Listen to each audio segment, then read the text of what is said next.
I find it intriguing though. Like a lot of people look at religious women, observant women, Jewish women I'm talking about, and see it as oppressive, see these rules as oppressive.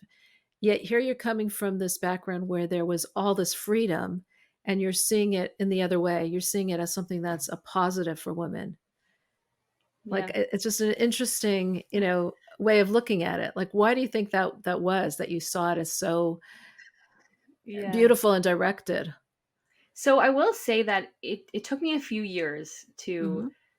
to navigate the many pieces of this transition Hmm. that I went on, because there Hmm. were aspects of Orthodox Judaism that rubbed me the wrong way, I'm that sure. I felt were frustrating. That the women didn't necessarily be able to choose any career they want. I Hmm. thought, well, I wasn't 100% sold. I thought, well, maybe that's not great for everybody. Right. I had aspects of it that I struggled with, but interestingly, looking back, I see the ways that feminism had taught me to think about a world being entirely different. And in some ways, feminism had succeeded with that. But I felt like there was this initial interest in the beginning of the feminist movement to recreate the world, take things that we assume at face value, and find like a whole new reality. So for feminism, that was masculine versus feminine. So Hmm. if men had built a world, a social and political world based off of masculine values, masculine bodies, like masculine visions, all of those things, then what would a feminine version look like? And I was Hmm. very interested in that. And I actually took that idea with me when I encountered Orthodox Judaism. And I thought, well, if women and men are doing different things, does that necessarily mean the women are oppressed or the women are second class? Hmm. What are the women doing that's interesting? That Hmm. that was some it kind of was a mindset shift. Instead of thinking equality is The that sameness.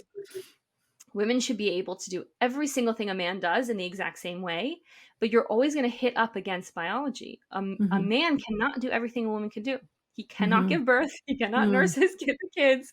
And I also felt like this was taboo in women's studies to say, but I also felt like as a majority, men and women had slightly different social and psychological skills as well. Right. With women multitasking and men's advancements in math and physics, people would always say, well, it's only because women aren't allowed into those departments. And I always thought, it just seems like a lot more men are interested in those topics, and Hmm. to kind of, I felt like some of my frustrations with the feminist movement was like butting up against kind of some of these like generalizations that we do find, Hmm. like Hmm. gendered characteristics that we do find in society, and like always trying to be forcing them to be suppressed under this idea of sameness or equality.